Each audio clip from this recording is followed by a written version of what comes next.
Apakah kalian mengenal Kerajaan Samudra Pasai? Saat masih SMP, kalian telah mempelajari bahwa Samudra Pasai adalah kerajaan Islam pertama di Pulau Sumatera, bahkan di Indonesia. Namun, jika digali lebih dalam, ternyata ada pula nama Kerajaan Perlak yang diperkirakan menjadi cikal bakal Kerajaan Samudra Pasai di wilayah ujung utara Pulau Sumatera. Selain itu, ada pula kerajaan-kerajaan Islam lain yang tumbuh selama kurun waktu abad ke-13 sampai abad ke-19, yakni Kerajaan Aceh Darussalam, Riau, Jambi, Sumatera Selatan, dan Sumatera Barat. Pada waktu itu, semua kerajaan tersebut berkontribusi membangun wilayah Sumatera menjadi pulau dengan mayoritas penganut agama Islam di Indonesia. Oleh karena itu, kita perlu mempelajari berbagai aspek perkembangan kerajaan Islam di Sumatera. Untuk lebih jelasnya, mari kita simak pembahasannya sebagai berikut. Kerajaan Perlak adalah kerajaan Islam pertama di Pulau Sumatera dan Indonesia. Fakta ini menjadi pengingat bahwa kajian sejarah dan penemuan baru selalu terbuka untuk dikoreksi dan ditambahkan. Oleh karena itu, pembahasan kerajaan-kerajaan Islam di Sumatera penting dipahami lebih dalam. Mengingat Pulau Sumatera menjadi titik awal pintu masuk pengaruh Islam di Indonesia, yakni melalui jalur perdagangan internasional dan peran dakwah para ulama. Berikut adalah pembahasan ringkas tentang kerajaan-kerajaan Islam di Sumatera. Meskipun masih diperdebatkan, sejarawan dan budayawan Aceh, Ali Hachmi, memperkirakan bahwa kerajaan Perlak berdiri pada tahun 840 hingga 1292 Masehi. Gagasan ini pun diperkuat dengan berita Cina yang ditulis oleh Chou Kufei mengenai sebuah kerajaan Islam yang letaknya hanya berjarak 5 hari pelayaran dari Jawa pada tahun 1178 Masehi. Selain itu, Marco Polo, penjelajah asal Venesia, Italia, juga pernah singgah di Perlak pada tahun 1291 Masehi dan mencatat bahwa sebagian besar penduduknya beragama Islam. Pusat kerajaan Perlak diperkirakan berada di utara Sumatera, tepatnya di Kecamatan Peureulak, Kabupaten Aceh Timur, yang menjadi tempat singgah perdagangan Muslim asing dari Arab, Gujarat, dan Persia atau Iran. Perkembangan politik kerajaan Perlak diawali oleh Sultan Alaiddin Syed Maulana Abdul Aziz Shah pada tahun 840 sampai 888 Masehi, yang menganut aliran Syiah dari Persia atau aliran Islam mayoritas di Iran. Setelah itu, pemerintahan berubah pada era Sultan Alaiddin Syed Maulana Abbas Shah pada 888 hingga 913 Masehi, yang menganut aliran Sunni atau aliran Islam mayoritas di Arab dan Mesir. Pada awal kepemimpinan Sultan Abbas, penganut Sunni dan Syiah dapat hidup berdampingan. Namun, setelah wafatnya Sultan Abbas, terjadi perselisihan antara kedua aliran tersebut dan dimenangkan oleh aliran Sunni. Sultan-sultan berikutnya pun beraliran Sunni. Kerajaan Perlak terakhir dipimpin oleh Sultan Magdum Alaiddin Malik Abdul Aziz Johan yang berdaulat pada 1267 hingga 1292 Masehi. Setelah ia wafat, kerajaan Perlak bersatu dengan kerajaan Samudra Pasai yang dipimpin oleh keponakannya, yakni Sultan Muhammad Malik Az-Zahir atau putra Sultan Malik As-Saleh. Sebagian besar penduduk Perlak berprofesi sebagai pedagang. Hal ini disebabkan mereka intens berinteraksi dengan pedagang Muslim asing dari Gujarat, Persia, dan Arab. Komoditas yang diperdagangkan adalah hasil pertanian, yaitu padi, kelapa, dan palawija, perkebunan, dan hasil hutan seperti kayu yang berkualitas tinggi. Masyarakat Perlak menunjukkan kehidupan sosial budaya dalam keharmonisan antara umat Islam dan umat Hindu-Buddha. Dalam kesehariannya, umat Islam Perlak sudah melaksanakan syariat Islam dari Al-Quran dan hadis. Peninggalan kerajaan Perlak adalah nisan makam Sultan Alaiddin Syekh Maulana Abdul Aziz Shah di Paya, Mauligo, Aceh Timur. Kerajaan Samudra Pasai diperkirakan berkembang pada tahun 1270 hingga 1275 Masehi yang menjadi kelanjutan dari Kerajaan Perlak. Sejarah Melayu, hikayat Raja-Raja Pasai, serta sumber berita asing seperti catatan Marco Polo, berita Cina, dan catatan Ibnu Batutah memperkuat kebenaran keberadaan Kerajaan Samudra Pasai. Kerajaan itu terletak sekitar 15 km sebelah timur kota Lok Seumawe, Aceh, dan berada di jalur lalu lintas perdagangan dunia. Melalui kitab sejarah Melayu dan hikayat Raja-Raja Pasai, kita bisa menggali sejarah politik pemerintahan Samudra Pasai. Kerajaan itu pertama kali dipimpin oleh Raja Marah Silau yang bergelar Sultan Malik As-Saleh. Keturunannya kemudian menjadi raja selanjutnya di Samudra Pasai. Berikut adalah urutan raja-raja yang memerintah Samudra Pasai.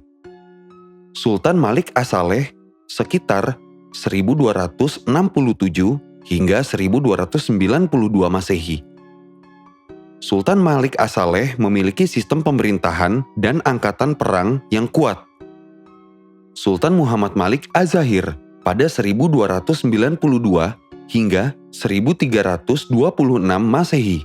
Sultan Muhammad Malik Az-Zahir menjalin hubungan diplomatik dengan Cina, Gujarat, dan Benggala. Sultan Mahmud Malik Az-Zahir pada 1326 hingga 1345 Masehi. Pada masa itu, Samudra Pasai mengalami masa kejayaan dan menjadi pusat perdagangan internasional yang sejajar dengan pusat-pusat perdagangan lain di Asia, Afrika, dan Eropa. Sultan Ahmad Malik Az-Zahir pada tahun 1345 hingga 1350 Masehi. Saat itu, Samudra Pasai diserang pasukan Majapahit dan mengalami kekalahan. Demi keselamatan jiwanya, Sultan Ahmad Malik Az-Zahir melarikan diri dari istana. Sultan Zainal Abidin Malik Az-Zahir pada tahun 1383 hingga 1405 Masehi. Pada periode ini, Samudra Pasai bangkit kembali, tetapi mulai mengalami kemunduran akibat perang saudara dan meminta bantuan Kerajaan Malaka untuk membantu meredamnya. Pada tahun 1521 hingga 1524 Masehi, Samudra Pasai runtuh setelah diserang Kerajaan Aceh Darussalam dan Portugis. Kehidupan sosial, ekonomi, dan kebudayaan Kerajaan Samudra Pasai.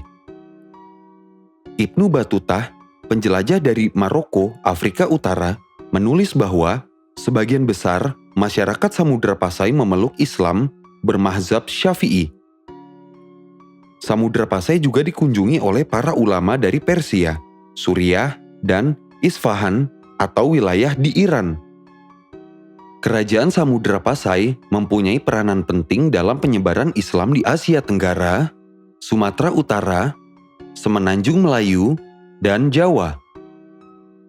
Samudra Pasai pun menjalin hubungan erat dengan Kerajaan Malaka yang terletak di Semenanjung Melayu, Malaysia, melalui pernikahan antara putra-putri Sultan dari Pasai dan Malaka. Oleh karena itu, pada awal abad ke-15 atau sekitar 1414 Masehi, tumbuhlah kerajaan Islam Malaka yang dimulai dengan pemerintahan para Meswara. Menurut Hikayat Patani, seorang ulama dari Samudra Pasai mampu mengislamkan Raja Patani atau Thailand Selatan bernama Payatu Nakpa dan mendirikan masjid untuk penduduk Patani. Diperkirakan pula bahwa ulama masyhur dari Cirebon, Raden Syarif Hidayatullah alias Fatahillah atau Falatehan atau Sunan Gunung Jati adalah utusan dari Samudra Pasai untuk menghadap Sultan Demak dan menyebarkan agama Islam di Jawa.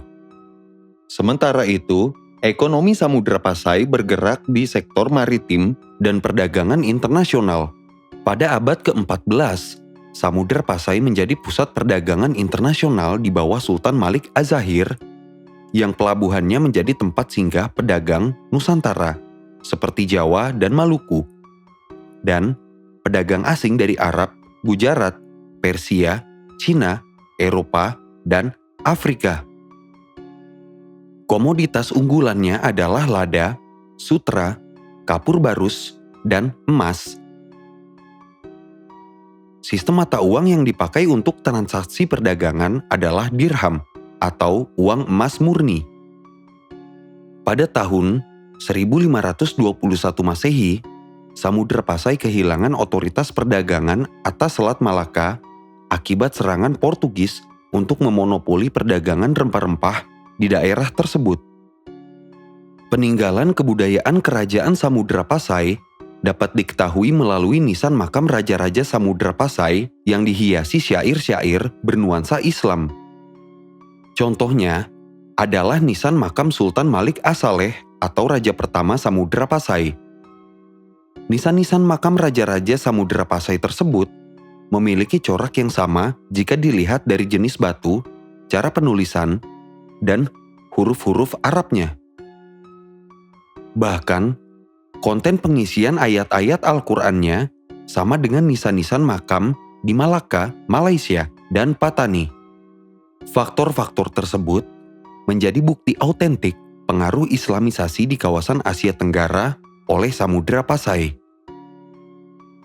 Kerajaan Aceh Darussalam tumbuh dan berkembang sekitar abad ke-16 setelah Sultan pertama Ali Muqayyad Shah melakukan invasi ke kerajaan Islam lain di sekitarnya, seperti Daya, Pidi, dan Samudra Pasai. Kerajaan Aceh Darussalam diperkirakan meliputi kota Banda Aceh sekarang, Semenanjung Melayu, hingga Riau. Sumber sejarah kerajaan ini berasal dari kitab Bustanus Salatin karya Nuruddin Ar-Raniri tahun 1637 Masehi yang berisi silsilah Sultan-Sultan Aceh dan nisan makam Sultan Ali Muqayyad Shah. Perkembangan politik pemerintahan kerajaan Aceh sangat ambisius. Hal ini diakibatkan dengan adanya sejumlah penaklukan yang dimulai sekitar abad ke-16. Berikut adalah rangkaian peristiwa penaklukan hingga runtuhnya pemerintahan kerajaan Aceh. Pertama, Sultan Ali Muqayyad Shah sekitar 1514 hingga 1528 Masehi menaklukkan wilayah kerajaan Daya, Pidi, Samudra Pasai, serta wilayah perbatasan Minangkabau. Kedua, Sultan Alauddin Riayat Shah Al-Qahar yang dibantu amunisi persenjataan dari Kesultanan Turki Ottoman berusaha menyerang Portugis di Selat Malaka, tetapi gagal. Saat pemerintah Sultan Riayat, wilayah kerajaan Batak, Barus, dan Aru sudah menjadi taklukan Aceh. Ketiga, Sultan Iskandar Muda pada 1607 hingga 1636 Masehi menandai puncak kejayaan kerajaan Aceh yang sudah mencapai Semenanjung Malaya dan Sumatera Utara serta menguasai perdagangan di Selat Malaka. Keempat, sepeninggal Sultan Iskandar Thani pada 1637 hingga 1641 Masehi, pemerintah kerajaan Aceh mulai mengalami kemunduran akibat tidak adanya sultan yang cakap dalam memimpin kerajaan, perebutan pengaruh golongan Teku dan Tengku, serta monopoli Belanda di Pulau Sumatera dan Selat Malaka. Kerajaan ini terus bertahan selama 4 abad hingga Belanda dapat menguasainya dalam Perang Aceh pada tahun 1873 hingga 1912. Kehidupan sosial, ekonomi, dan kebudayaan kerajaan Aceh Darussalam. Kehidupan sosial masyarakat Aceh menerapkan hukum Islam dalam kesehariannya. Strata sosial diisi oleh golongan bangsawan kerajaan yang bergelar Teku dan golongan ulama yang bergelar Tengku. Dua golongan ini berebut pengaruh dalam masyarakat. Kehidupan ekonomi masyarakat didukung oleh sektor perdagangan maritim dengan komoditas utama, lada, dan komoditas lain seperti beras, timah, emas, perak, tekstil, porselin, dan minyak wangi. Sementara itu, kebudayaan pada masa kerajaan Aceh bisa ditelusuri dari banyaknya kitab kesusastraan, dan tuntunan agama Islam yang dihasilkan para ulama, seperti Hamzah Fansuri, Syamsuddin Al-Sumatrani, Nuruddin Ar-Raniri, dan Syekh Abdul Rauf Singkili. Kerajaan Islam di Riau. Tome Pires dalam bukunya yang berjudul Suma Oriental menyebut bahwa mulai abad ke-12 sampai abad ke-14 terdapat 3 kerajaan kecil di Riau, yakni Siak, Kampar, dan Indragiri yang berada di bawah pemerintahan Sultan Mansur Shah dari Kerajaan Malaka. 3 kerajaan ini mencoba melepaskan diri ketika Kerajaan Malaka mulai melemah. Tetapi baru benar-benar lepas pada abad ke-18. Hal itu pun terjadi karena penguasaan VOC atas Malaka pada abad ke-17, sehingga perdagangan di wilayah-wilayah Riau secara otomatis dimonopoli oleh VOC. Raja Riau baru muncul kembali pada tahun 1723 Masehi ketika Sultan Abdul Jalil Rahmat Shah mendirikan kerajaan Siak dan memerintah pada 1723 hingga 1748 Masehi. Sementara itu, kisah kerajaan Kampar dan kerajaan Indragiri belum ditemukan dalam studi literatur. Sayangnya, ketiga kerajaan ini tidak bertahan lama karena dipaksa menandatangani perjanjian monopoli dagang dengan VOC sekitar abad ke-19.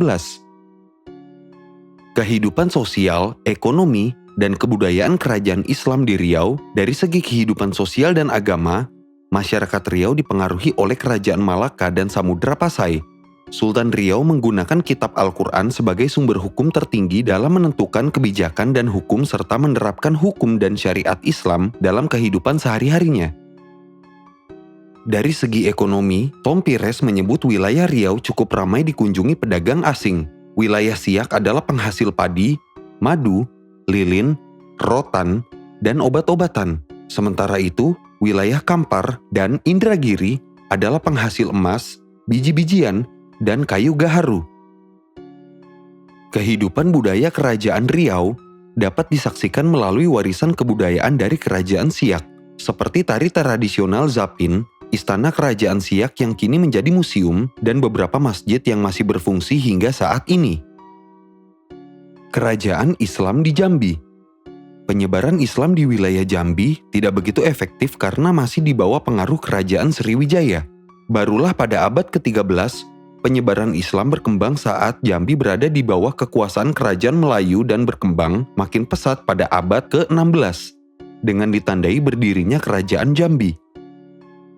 Konon, kerajaan Jambi memiliki pelabuhan terkaya kedua di Sumatera setelah Aceh. Kondisi perdagangan yang maju didukung oleh Sungai Batanghari yang bermuara di Selat Malaka. Sungai Batanghari pun dimanfaatkan menjadi sumber irigasi lahan pertanian masyarakat. Perkembangan politik pada pemerintahan kerajaan Jambi dapat diketahui dari kitab Sila-Sila Keturunan Raja Jambi. Ayah Raja-Raja Jambi adalah orang Turki yang terdampar di Pulau Barhala Jambi bernama Datuk Paduko Baholo yang memerintah sekitar tahun 1460 Masehi. Sang Datuk kemudian menikah dengan Putri Pinang Masak yang melahirkan keturunan raja-raja berikutnya, yakni Rangkayo Hitam, Panembahan Ilang Daer, Panembahan Rantau Kapas, dan Sultan Abdul Kahar. Kestabilan politik dan ekonomi kerajaan Jambi mulai goyah sejak kedatangan VOC pada tahun 1643 Masehi yang menawarkan perjanjian dagang kepada Sultan Abdul Kahar dengan tujuan memonopoli perdagangan lada di Jambi. Sang Sultan menolak dan memilih mengundurkan diri. Setelah itu, Sultan Abdul Jalil maju sebagai penggantinya dan menyetujui monopoli perdagangan lada oleh VOC. Hal tersebut menyulut perlawanan rakyat terhadap VOC pada masa raja-raja berikutnya, hingga Sultan Sri Ingalolo atau Raja Jambi waktu itu ditangkap dan diasingkan ke Pulau Banda oleh VOC dengan tuduhan keterlibatan kerajaan dalam perlawanan rakyat. Kehidupan sosial, ekonomi, dan kebudayaan kerajaan Islam di Jambi. Kehidupan sosial dan agama masyarakat Jambi tidak diketahui secara jelas. Diperkirakan penyebaran agama Islam oleh ulama di Jambi didahului oleh pendiri masjid di sekitar tempat tinggal masyarakat yang kemudian diikuti dengan islamisasi di lingkungan kerajaan, sehingga agama sang raja ini diikuti oleh rakyatnya. Kehidupan perekonomian masyarakat Jambi bergantung pada sektor perdagangan lada dengan bangsa asing yang sudah berkembang sejak zaman Kerajaan Sriwijaya. Pada masa berikutnya, Kerajaan Jambi terpaksa melakukan perjanjian monopoli perdagangan lada dengan VOC dan menimbulkan perlawanan dari rakyat yang tidak mau menjual ladanya kepada VOC. Sementara itu, dalam bidang kebudayaan dan kesenian, masyarakat Jambi tidak berbeda dengan masyarakat wilayah Sumatera yang lain dengan kebudayaannya yang khas Melayu, seperti dalam seni tari, seni ukir, dan seni kriya atau kerajinan tangan dari rotan, bambu, dan dedaunan. Keruntuhan Kerajaan Sriwijaya pada abad ke-14 menjadi faktor berkembangnya Islamisasi di Palembang sebagai tempat yang diperkirakan menjadi ibu kota Kerajaan Sriwijaya. Namun, komunitas Muslim di Palembang baru muncul pada akhir abad ke-15 dan berkembang pesat pada abad ke-16. Tom Pires pada 1512 hingga 1515 Masehi menjelaskan bahwa wilayah Palembang adalah bawahan Kerajaan Demak di Jawa Tengah. Populasi Muslim di Palembang mencapai sekitar 10.000 orang dan dipimpin oleh Pate Rodim. Sultan yang memerintah di Kerajaan Palembang adalah Pangeran Kusumo Abdurrahman pada 1659 hingga 1706 Masehi. Lalu berlanjut sesuai keturunan-keturunannya hingga mencapai 11 sultan. Raja terakhir Kerajaan Palembang adalah Raden Abdul Azim Purbolinggo pada 1823 hingga 1825 Masehi. Kehidupan ekonomi masyarakat bergantung pada sektor perdagangan internasional dengan berbagai negara.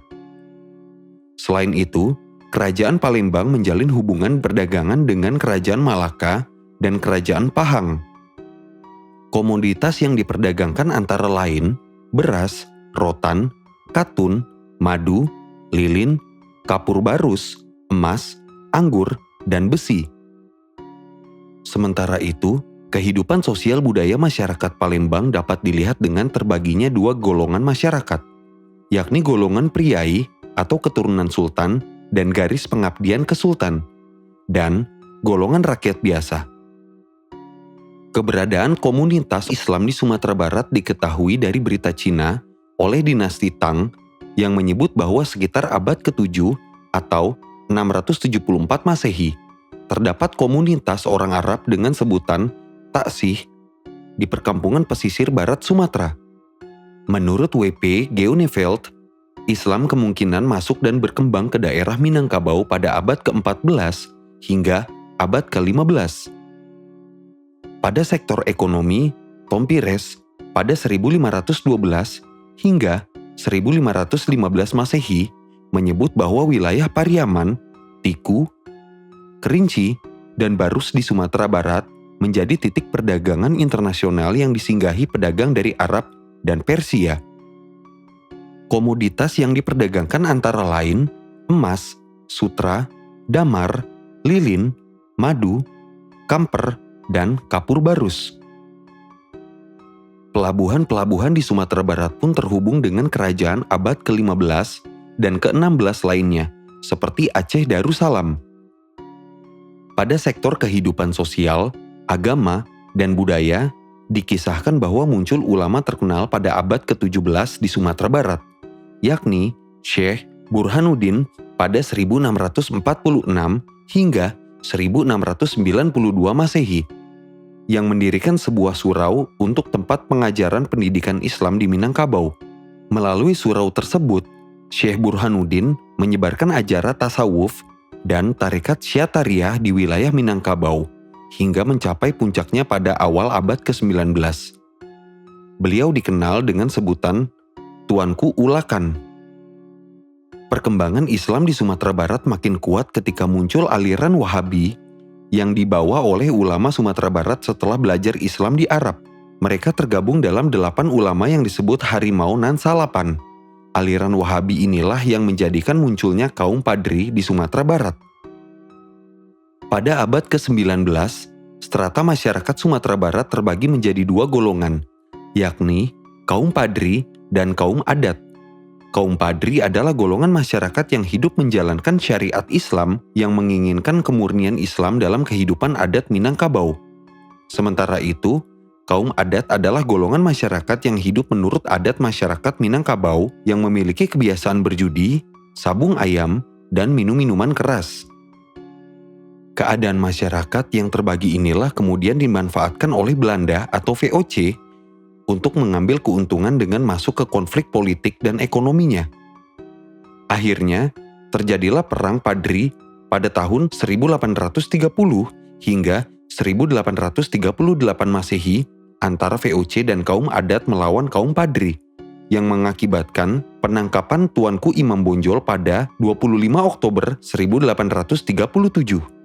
Sejak saat itu, Belanda mampu mengkontrol kekuasaan politik ekonomi di Sumatera Barat. Perkembangan kerajaan-kerajaan Islam di Sumatera diawali dengan aktivitas perdagangan internasional di wilayah Selat Malaka yang melibatkan pedagang-pedagang Muslim dari bangsa Arab, Persia, dan Gujarat.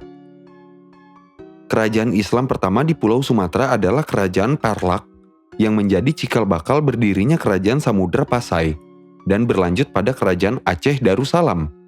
Islamisasi di wilayah Sumatera pada awalnya berkembang lambat karena pengaruh Hindu-Buddha yang masih kuat. Namun, seiring dengan melemahnya pengaruh Kerajaan Sriwijaya dan Majapahit, Islamisasi menjadi lebih intens melalui media penaklukan politik dan dakwah agama. Perkembangan penyebaran Islam membuat munculnya kerajaan-kerajaan bercorak Islam di Sumatera dengan menggunakan syariat dan hukum Islam dalam penerapan politik, sosial, agama, dan budaya keseharian masyarakatnya. Kerajaan-kerajaan tersebut diantaranya Kerajaan Perlak, Kerajaan Samudra Pasai, Kerajaan Aceh Darussalam, Kerajaan Islam di Riau, Kerajaan Islam di Sumatera Selatan, dan Kerajaan Islam di Sumatera Barat. Kerajaan-kerajaan Islam di Sumatera menggunakan sektor ekonomi perdagangan dan maritim untuk menunjang sistem perekonomian kerajaannya, sehingga hubungan dengan pedagang asing dan hubungan antar kerajaan tetangga menjadi hal yang wajar dilakukan.